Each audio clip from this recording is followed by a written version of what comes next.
We are the ones who go out and we do the advocacy so we can prevent bad policy from happening or water down bad policy to find a good compromise so our builders can build. So there's predictability in the process. I'm curious what you think about whether or not, the current situation is delaying the number of houses that are being built around the region. And, what sort of expectations are you thinking might that have over the next 5 to 10 years? Yeah. When I came to BIA in 2024, it was like the last of the really good home sale years that we've seen. 2025, we were about almost 2,000 units less than we had in 2024. Last year, there were about 7,000 units sold. I think this year we're just over 5,000, if I recall. So definitely it was a slower year. We just had our housing forecast a couple of months ago, and the folks that we had, the economists and the regional experts, believe that 2026 will be similar to 2025. It'll be, that, but 27 and 28, we should start to see some improvements. There are some, development and building still goes forward, but there's not as much spec housing being built. It's more along the lines of okay, if you're ready to build, we have your deposit, we'll start the house, and, in 2 to 3 months, we're ready to hand the keys over.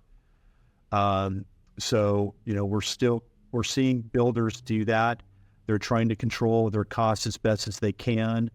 The tariffs that have come out of the Trump administration have not had as much of an effect on pricing with our builders here in the community. They've been able to have their vendors kind of hold the line. And of course, we've seen, tariffs are on, tariffs are off, they're back on, they're back off, they're this amount, they're that amount.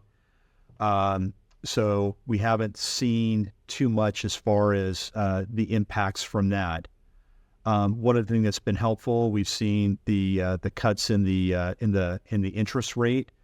That hasn't helped with mortgage rates, which are tied to the 10-year treasury, but it certainly helps with the acquisition and financing costs that builders have when they're building projects. So that will translate into some lower costs because they don't have the higher percentages that they have to pay when they're doing their financing for that. So we're hopeful that 26 starts off well, and we just continue to build to where we're back into a normal market cycle.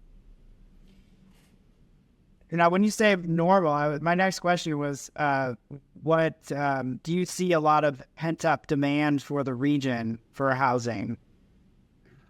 Well, I think just based on the number of units that we are underbuilt in our region and in California, yeah, we do have a built-in pent-up demand for that. And the way that you address that is by building products of any and all types across the board, whether you're talking about multifamilies, townhomes, single-family residential, because whenever somebody has the opportunity to move up into a new house, there's now a dwelling that's been vacated behind them. So that does help. There are people who say we should only build affordable housing, and our take is that we need to be building attainable housing. And the difference between that, affordable housing means that somebody who is making between 30 to 80% of the area median income, it's a housing product that they can afford.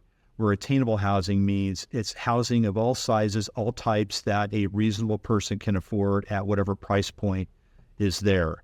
We push for attainable housing because we need every type of housing that there is.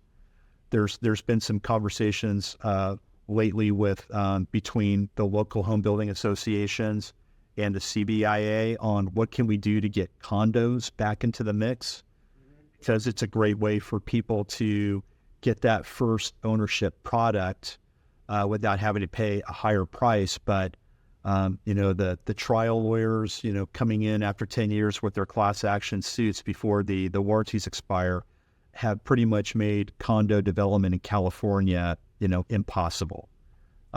We need to find a way to bring that back in to where developers can build good products that people can buy their first ownership dwelling, build some equity to be able to move up to that next thing without the threat of litigation hanging over their head after 10 years.